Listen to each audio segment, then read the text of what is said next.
Hi, and welcome to another episode of Raw Green, a show produced by OBI, your sustainability consultancy specializing in life cycle assessment, research, and green tech. Check us out at oneobi.com or connect with us on socials. Links are ready for you in the description. Ciiiao! I am Francesco De Lieto. I am passionate about sustainability and green technologies. Welcome back to a new episode of Raw Green.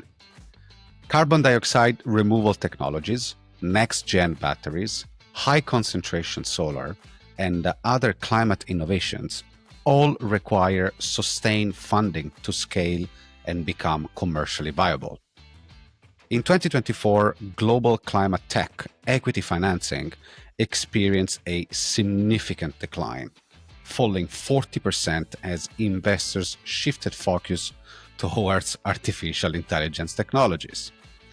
But despite this downturn, the broader sustainable investing market demonstrated high resilience, with assets under management reaching an all-time high of 3.2 trillion by the end of 2024. Notably, investments in the energy transition surpassed the 2 trillion mark for the first time in 2024, underscoring a sustained commitment to decarbonization efforts.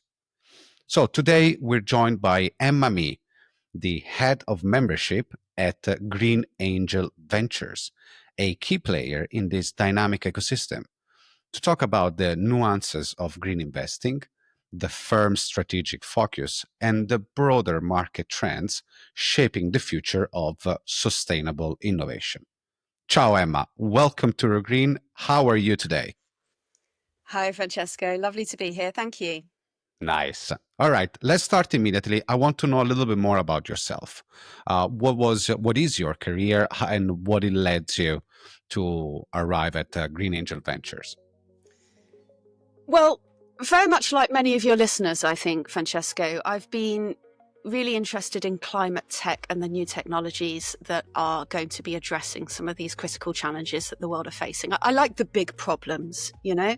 So my entire career has really been within this kind of sphere of sustainability and green technologies.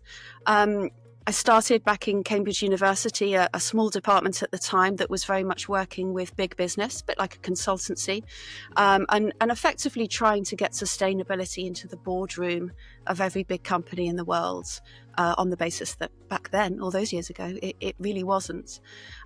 We did some very interesting things there where we actually, I think, changed the narrative of what business feels about climate change. The CBI at the time was very vocally against it, suggesting that businesses did not want regulation, red tape, and policies limiting greenhouse gas production. So when we could come up with voices that were very strong from very big companies in against that and suggesting that regulation and political intervention was necessary, then that was actually quite impactful, I think, in hindsight, looking back. So a lot of big business, a lot of government sort of policy work initially. And after about 12 years or so, sitting in many different boardrooms and listening to them grapple with these complicated issues and make a lot of statements about what they were doing to address climate change, I realised that, quite frankly, I didn't think that they were going to be equipped to solve it. I'd run a short program with Unilever, with Paul Polman, actually, for young sustainability entrepreneurs at the time. We'd done this with the Prince of Wales, who's now obviously King Charles, and had a sort of a prize award ceremony for a couple of years in a row for small cohorts and winners of this prize that could demonstrate, new innovative technologies and solutions to address sustainable living from all over the world. And that was my first time to really engage with startup founders, who were, quite frankly, scrappy, slightly chaotic, incredibly passionate, very, very hardworking, and really trying to do the impossible of building technology from the ground up, of trying to, create a vision and a dream and actually bring it to life. So I was inspired. I thought, if corporates aren't going to solve this problem, let's see what these disruptors, these breakers and shakers will do. So I left that role and joined a range of different organizations running accelerator programs. So I Nice. spent many years working with founders in their very early conceptual stages of really working through these ideas. More recently, I spent a couple of years with a great venture builder called Carbon 13 that really does Nice. start at the very beginning of this process, where it brings 80 individuals, strangers, into a room, and they bring their experience and their sector understanding and their geography understanding. They come from all over the world into the room under the sort of the auspices of wanting to solve climate change. And the innovation, the creativity that happens in that room for the first few weeks that these new founders are brought together Off is the incredible. charts. Yeah, Must have been. Yeah. entirely. When somebody's got a piece of technology or a patent in one particular area and they're scoping it out with people from different sectors to see how things can be used and utilized in different ways to solve different problems. Or three people are coming together with just a desire to solve an issue, and one of them's a commercial founder, with really good sort of business experience. Another one's real techie that's been developing some really clever science, some deep tech solution to something. And then maybe you've thrown a really decent software builder in there that's actually built things and made things happen as well. And there's some real magic that happens Yeah. in that space. So Carbon 13 have launched many new businesses, and obviously these businesses go on. They take a year or so out, but they still struggle and need to scale in order to have the impact that they're trying to have in the world. So for me, moving to Green Angel Ventures made perfect sense as we follow them down the road, if you like, to see where the next challenge lies. So Green Angel Ventures is first and foremost an angel syndicate. Hold It on, I'll is, stop you right there. okay, What is a syndicate? go ahead, yeah. Because if I have to translate the syndicate world in Italian, it means union. So, what are you? A union of investors? How does it work? If you can please give me the 101 on how does it work, what is the Green Angel Venture mission, mandate, how it started, and why it is different compared to the others. I think union is quite a good word for it to some extent, although it perhaps has too much of a left-leaning connotation there, Labor. Francesca. But effectively, a syndicate is a group of people who have come together. So it's a community, and together they will find and evaluate and select and really sort of share and support early stage businesses with both time, but also with money. So it's beyond money. This is not just about money.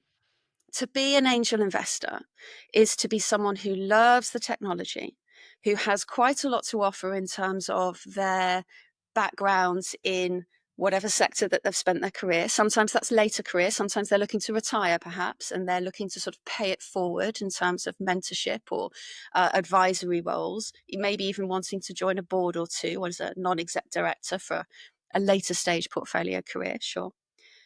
But it's someone who really loves this early stage technology development, and really likes to kick the tires and be a cynical friend, but also lend their support and their advice and their network sometimes to founders that they get on with and that they, really sort of champion.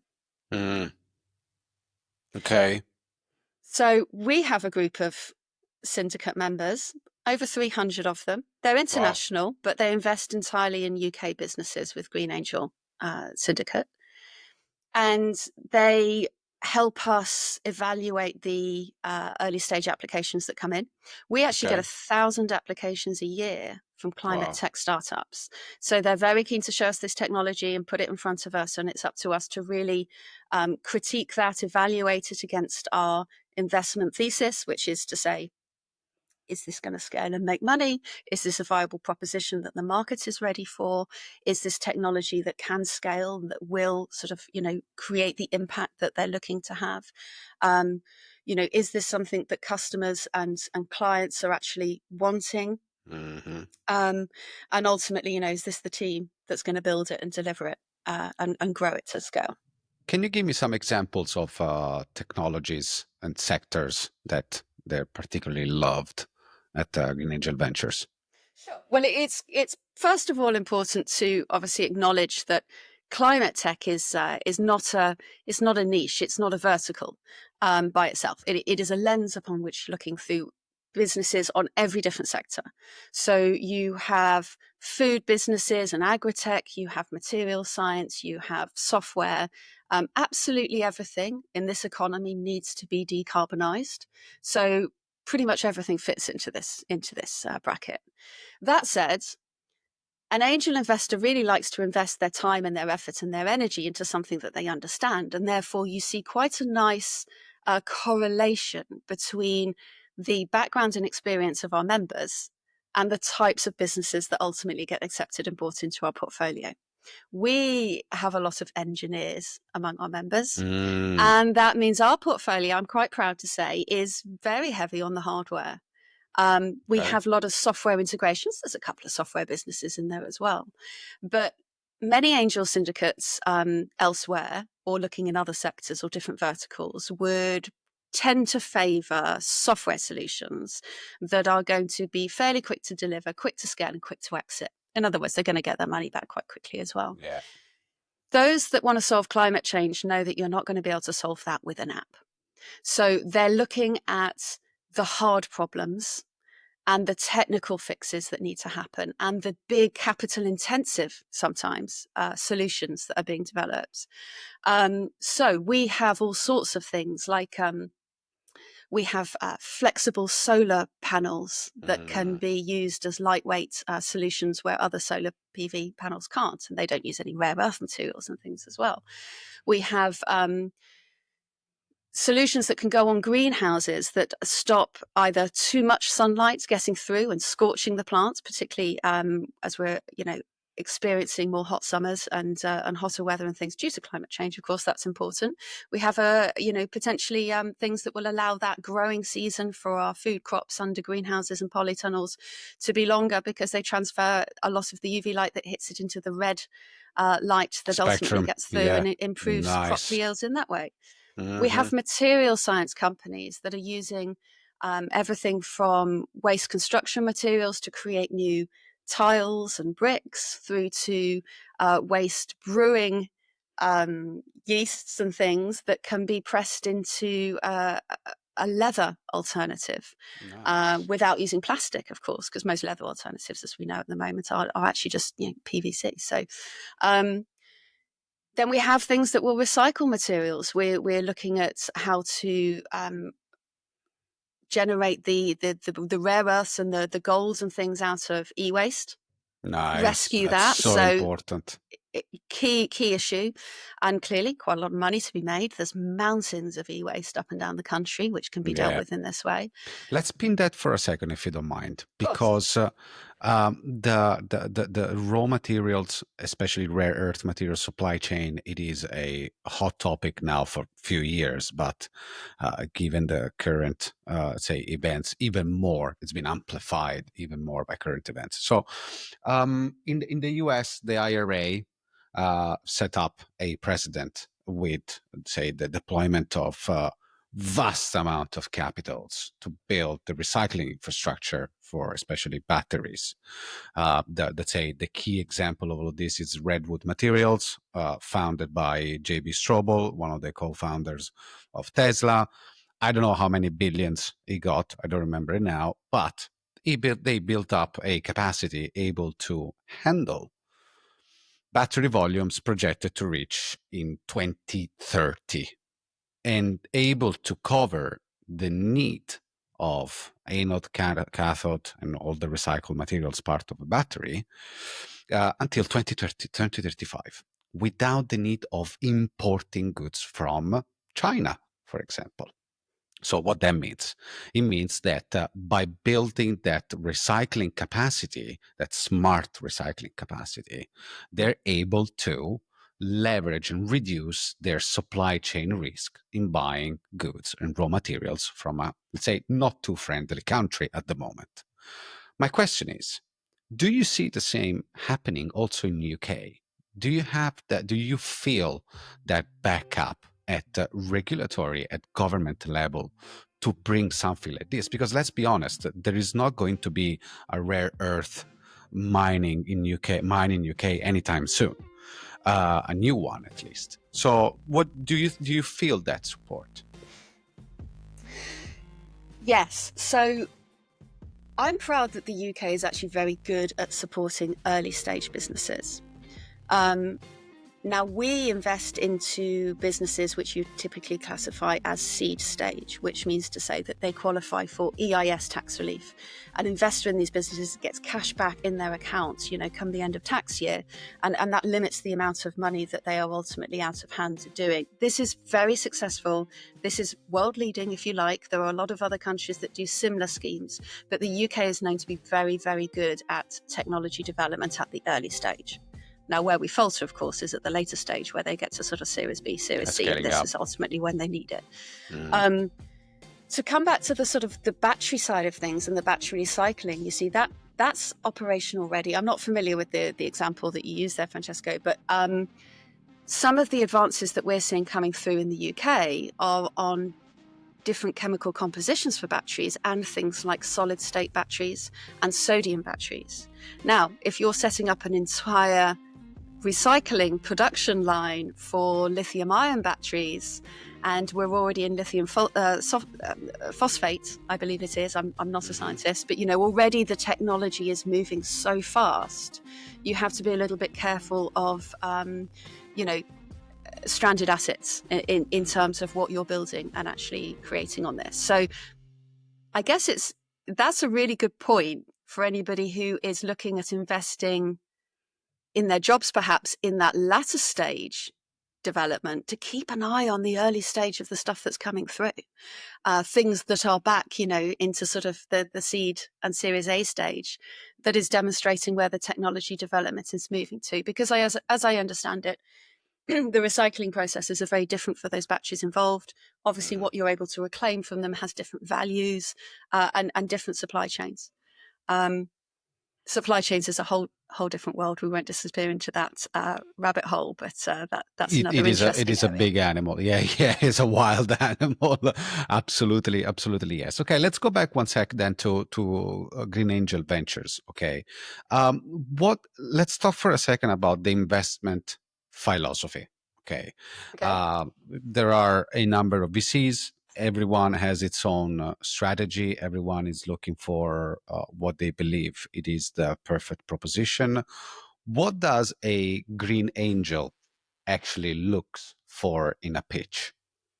In a pitch. Excellent. Okay. The first thing that we see our angels get excited about is technology that could genuinely work and have the impact that it says it's going to have. There are plenty of pitches out there where that is dubious at best, and sometimes you can actually unpick. You can say bullshit. Yeah.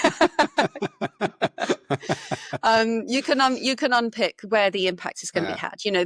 And actually, I'll be honest, I think the climate tech sector has been so popular and so trendy for so long that plenty of businesses are dressing themselves up and presenting themselves as a climate friendly solution. When actually, when you really start looking into what the impact of that business is going to be, that impact is not there. So we're very, very keen on no bullshit, no greenwashing, and making sure that we really understand that impact is going to be genuine. And mostly, is there a market for this? Because you're only going to see that impact if customers buy it, and if that business can scale to a point that it's going to make lots of money and ultimately be the next unicorn, and our investors get a lot of money back and everyone's happy. But the impact is then realized, because if they stay small scale, niche, or constantly priced out of a market because they're a more expensive option, then that isn't good either. But the next big thing that angels look for is defensibility. And that's because they want their investment to mean something in terms of not being, swamped out of the market by a big corporate turning around tomorrow and kind of doing the same thing. And this is always a risk with startups, of course. But defensibility typically looks like IP protections, patents, sometimes some early first mover advantage and traction that they might have. in really early stages, it might just be letters of intent from companies that say, you know, this is a great solution and we would potentially buy it and use this and it would achieve X, you know, on our bottom line. So there's a lot of support that these companies need to get there. You know, they often need a bit of funding and things even to be able to file their first patents and to get that customer outreach that they need to get going on. But ultimately, once they have that, they're usually in a good place. We also like them to have an exit plan in place. So this is to say that they've got sort of 9 to 10 years perhaps ahead of them of building this, but they know what the end looks like in sight. And we have had a few exits already. We've been going since 2017. If they have this 9 to 10, year plan, we've had 4 now. And secondaries is a big thing. Secondaries is when a big VC or a bigger investor kind of, floats in and says, look, we'll invest a lot of money in this business to take it to the next level, but let's tidy up the cap table and pay off all these little angels and get rid of them, which is fabulous, of course, because that's a lot of what our members want. They can go back to the table and reinvest that money in something new after a few years. So that's some hope happening in this current economic scenario. And then ultimately, we're looking for the right team. Whether they're credible, whether they look as though they can genuinely deliver what they say, and they've got a plan in place to be able to bring in the right people and take it from there. Okay, very, very interesting. And it sounds all very good, absolutely, and in common also with other VCs, okay, that operates and invests into early stage companies. My question is, we are now, both you and I, we are passionate about green techs and clean technologies or sustainable investing, call it whatever you want. My question is, can, as of 2025, can green investing be just as lucrative as traditional VC? Well, the question then is, will the businesses of 2035 and beyond be those that you can see creating the future that we all want to see in the world? Is there going to be a clean economy? Is there going to be growth decoupled from carbonisation? Is there going to be a better use of circular materials and supply chains that are more resilient for countries that demand them, and cost effectiveness rather than sort of using raw materials from the start? Is packaging and plastics going to cease being such a problem so that we stop drowning in the stuff? Yeah, I hope so. I mean, that's why we're all here, right? This is the future that we're trying to buy into, and rather than sort of whimsically hope that it will happen for us, many of our members are genuinely putting their efforts and their money, their cold hard cash, on the line to try and get it over the line, to try and make this happen. So yeah, I mean, I want to bet on that future. I would like to feel that this is a good bet. If I looked at what I could invest my money into, into all the standard sort of tech companies, into all of the oil and gas that has traditionally, had such high returns over a long period of time, based on, of course, massive government subsidies, and various other things that have not been fair. But also renewables. Sorry, let me jump into this. Yeah. I started my career developing renewable energies, and I have seen when at the highest peak, at the highest cost of materials, you are closing a project land-based for 5 million euros a megawatt, something that is now you for a fifth of that or less, much less than that.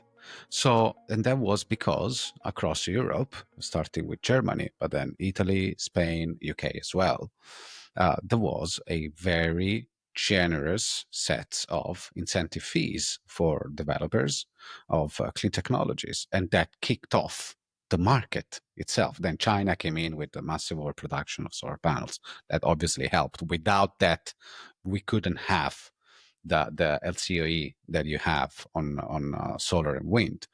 But nonetheless, it all started because of very good policymaking. Very good policymaking. The thing that I don't see too much on other green technologies that we need to decarbonize. First and foremost, recycling. We do need to create that circular economy mindset, starting from the R&D phases. when you develop a new product, you develop with a full circularity approach, with a full circularity mentality of the reignition of the materials inside the economy. Very interesting. Well, first off, Francesco, I'm going to actually disagree with you on your first point with regards to the policies that are in place for all of these renewable energies and things that have come up. Because if you look at the amount of money that has been invested in wind farms and solar, particularly in the UK, it may be different elsewhere, it's dwarfed by what's been invested in nuclear or what has gone on in sort of other, in gas lines and things like that. I feel that a lot of renewable energy has happened despite policies, in fact, not because of them. And we're starting to see the tide is turning. We're starting to see a greater acceptance from the general public of, a wind turbine, for example. We're starting to see various subsidies and things starting to really take traction now, where you see farmers actually putting out solar farms and things to sort of diversify, because farming isn't quite so productive as it was. I wonder why. So I would have liked to have seen that much investment that was needed back then, because we could be somewhere quite different by now. But we are where we are. That's fine. What was your second question? It was about recycling and things. Yeah. Returns and things. Yes, of course. Look, I mean, we don't have a crystal ball. I wish we did. I wish we could guarantee returns across all different sectors. And I think, if anything, the Trump administration and what we're watching happening in the States is a stark reminder of how quickly things can change and stall and be, how globally affected we are by so many different things. It's the butterfly wing effect, isn't it? It's well, that's not even it's a pretty orange butterfly and pretty noisy. But it's going to be 3 years, and it's going to be 3 years. And just for fun, though, I did want to share with you that I think, actually, to be completely facetious, flippant about this entirely, but I think Trump should get a climate award. Do you want to know why? Yeah, break it down, please. Because while he has absolutely crucified climate action at a federal level, if you look behind that, the state level interventions that are happening, the Californias and New Yorks of this world are doubling down, and they are making a huge amount of investment in climate tech and rolling out some of the sort of renewable energy, the sort of renewable generation capacity that is now found in Texas completely outweighs that they've done with oil, right? So at the federal level, yeah, sure, but state level's brilliant, and we should continue to work and know that support is there in the States, which is really important. But if anyone could have actually trashed the American economy and sunk the oil price so low so that it's not even viable to actually dig for more oil and kill Chinese manufacturing to such a level that the emissions of the US are going to be going downhill. Down, yes. The guy was selling Teslas to Republicans on the White House lawn. I mean, honestly, I think he deserves a prize.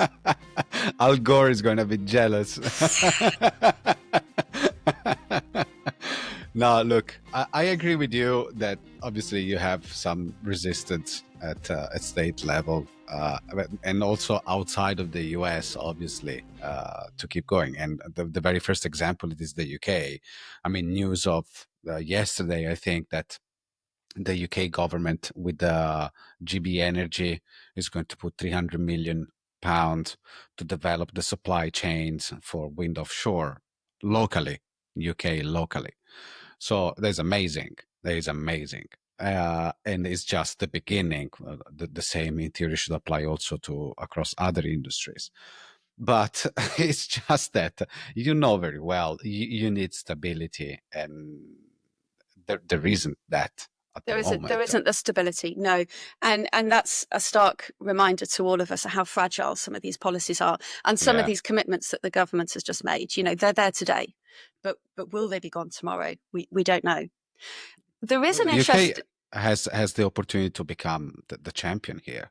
It potentially does. The EU, in theory, in terms of size and a number of other metrics, should be the one take leadership, but it won't. because it will take 6 months or a year to decide if they want to take the leadership or not.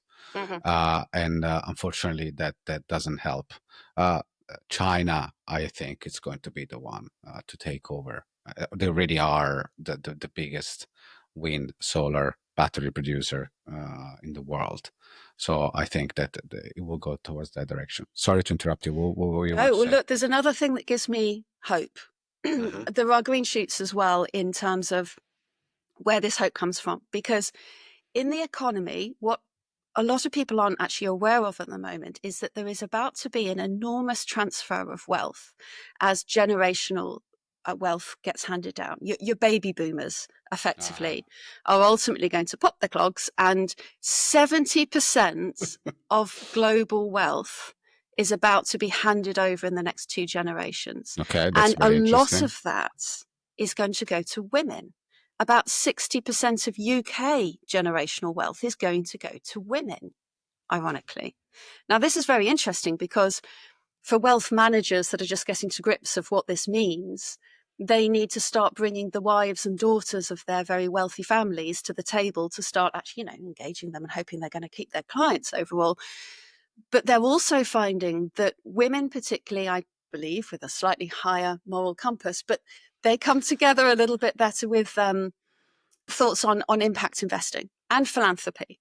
So these are the key things which this next generation of wealth owners and investors care about.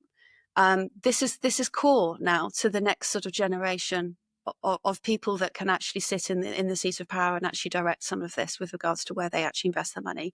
We're starting to see the shift already. When you talk about where pensions are moving their investments, the big reinsurers and the big sort of institutional investors that are out there, their feet are being held to fires now.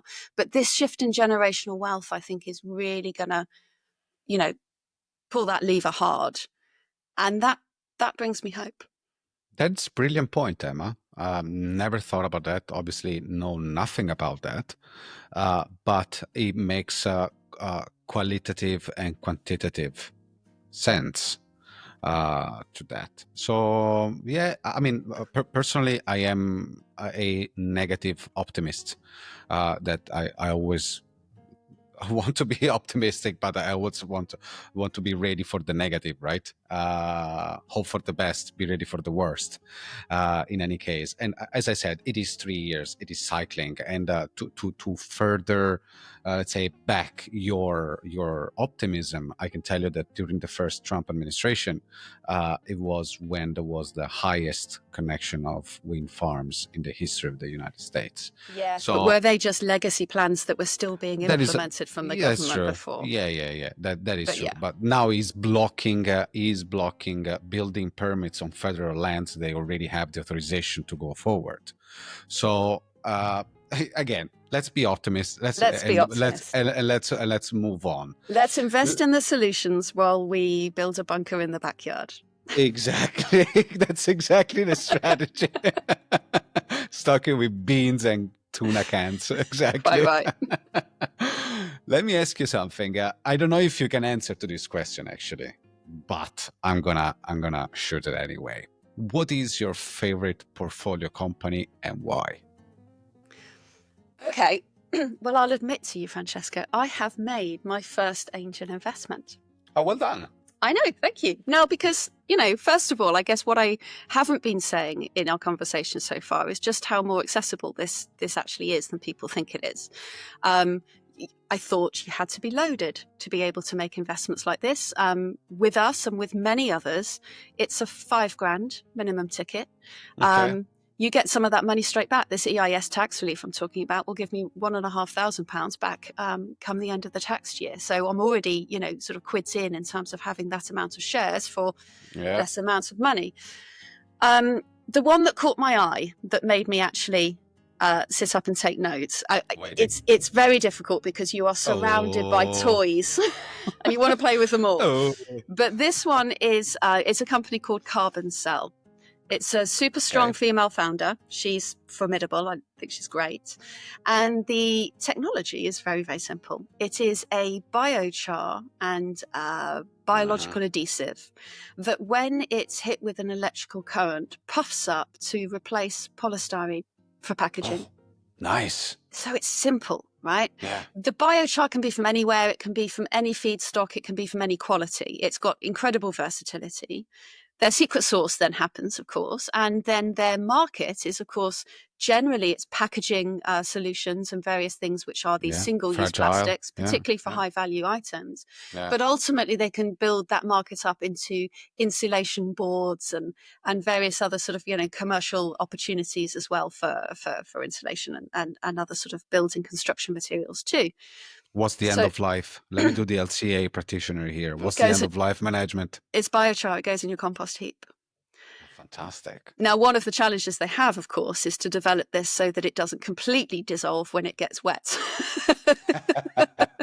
But they're working on that, and it's coming up good. I mean, most packaging, of course, isn't designed to be completely solvable in water, and that kind of thing. And I take it, to be honest, I take a little bit of something being not the same as the alternative if it means that problem is polystyrene is a horrible problem. I would like to get rid of it overnight and then deal with what's left over, because there's millions of tons of it in the English countryside as we speak.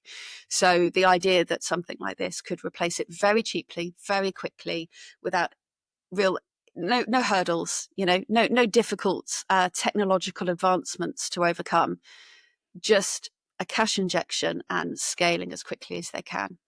Very interesting. Biochar is fantastic. It is a carbon sink, and the fact that you have an easy end of life management of it is a wonderful thing.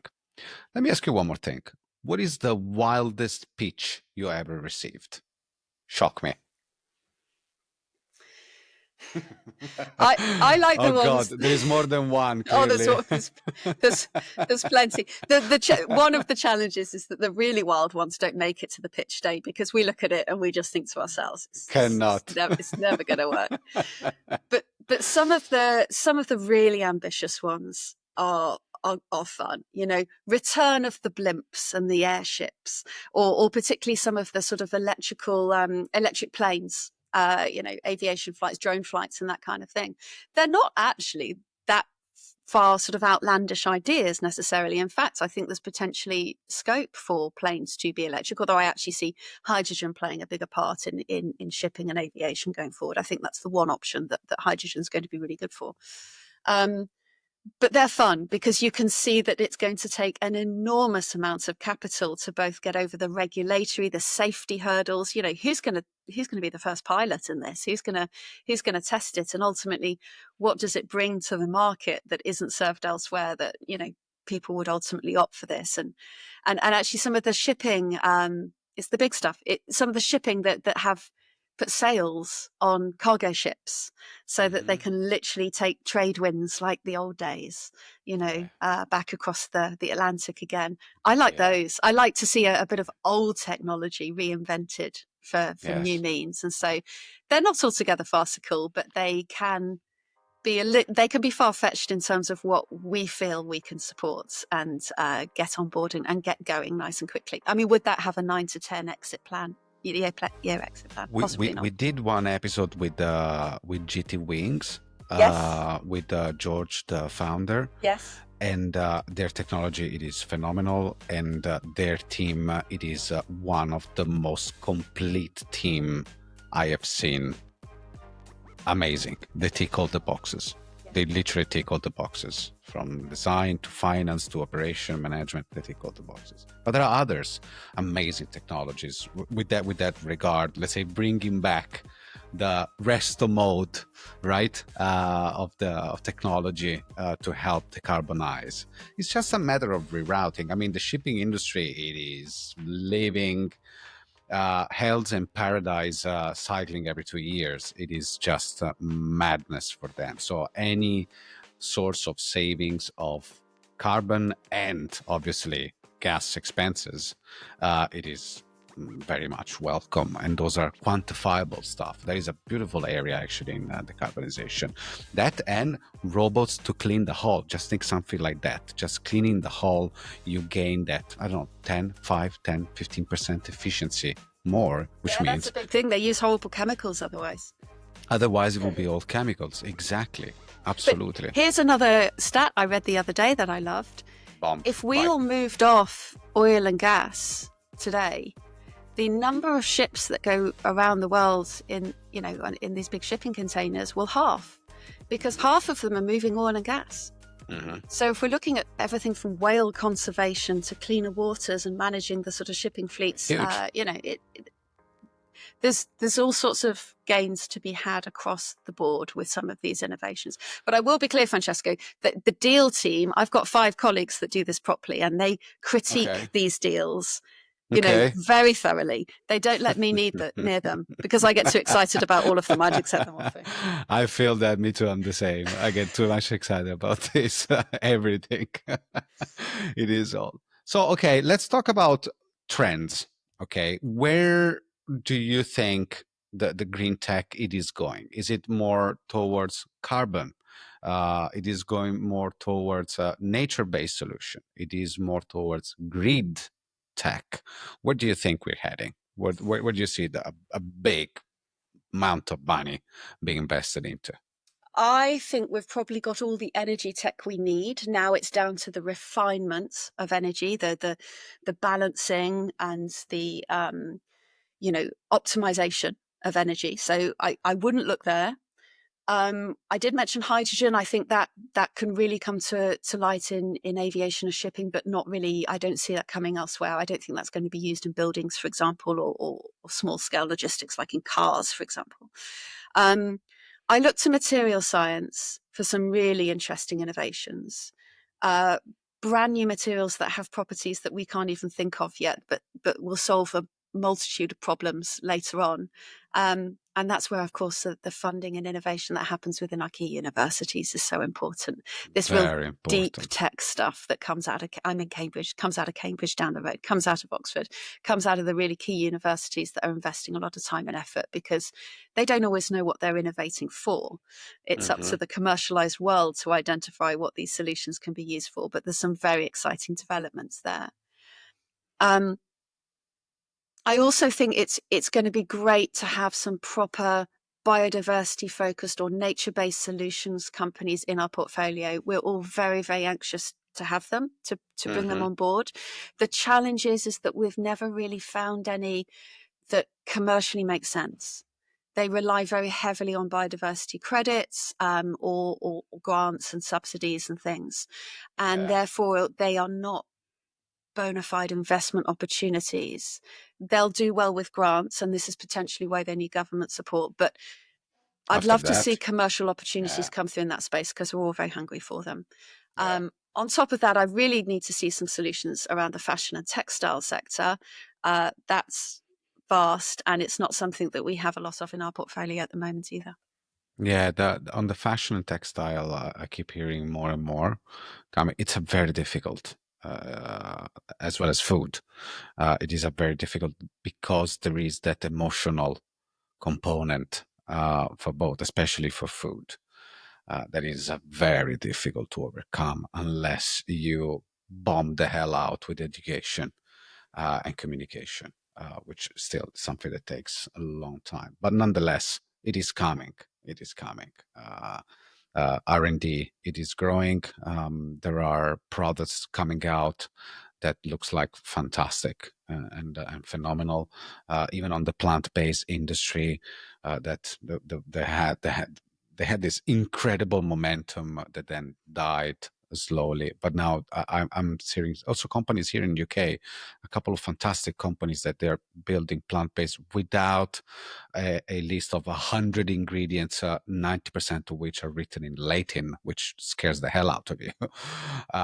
So it is something that I'm very happy to see moving forward. It will take time. It's just to take time. What I would love to see is a little bit more urgency from other stakeholders, definitely at a government and regulatory level. Not much in UK. UK, the markets that we work with, it is the most advanced in the world, let's be honest, in terms of knowledge, in terms of policy, in terms of general knowledge. When you talk to people outside of the sustainability world or green investing world, you talk about even pretty technical stuff. They know what you're talking about. Hong Kong is a little bit behind this now. Hong Kong is heavily focused on ESG reporting, and that's it for the most of it. Italy is Italy. Italy does sustainable things already from decades, but they don't know it is done in a sustainable way. They haven't applied the quantification method. Italy does it slowly, but with style. But it is. I mean, they've been doing the short supply chain, the kilometer zero from decades already, way before the ESG acronym was invented, way before that. But anyway, nonetheless, I want to do something new with you that we've never done on the podcast earlier, which is a quick fire round. Ta-da! So one word answers. Okay. Overrated green tech buzzword. Sustainability. Overused. Okay. All right. One thing you change about the UK funding ecosystem. Later stage exits and investment into Series B and C and beyond. Nice one. Your climate hero. You can say me. No. I'm very fond of the old Al Gore. I spent a bit of time with him in the years gone by, and he was a little bit of a pioneer that brought it to the people. So that was important. Nice. All good three answers. Not that we have any metric to judge that, but thank you for this, Emma. This was a very lovely conversation. I really enjoyed it. I look very much to catch up again with you to hear the progress of Green Angel Ventures. And to hear more of the good work that you guys are doing. Thank you, Francesco. I'm already thinking of different answers I'd have to that quick fire round if you were to ask me again, but we'll have to do that in another episode. We will do it in another episode for sure. You mean. Thank you, Emma. I'll talk to you soon. Thank you so much. Bye-bye. Ciao. Thanks for listening to this episode of Raw Green. If you made it this far, you probably enjoyed it. So don't forget to hit subscribe and follow our podcast. It's an awesome way to support our community. At Obi, we're all about research, life cycle assessment, and the green tech innovation. Stay in touch through our socials or visit our website. Links are ready for you in the description. Catch you in the next episode. Ciiiiao.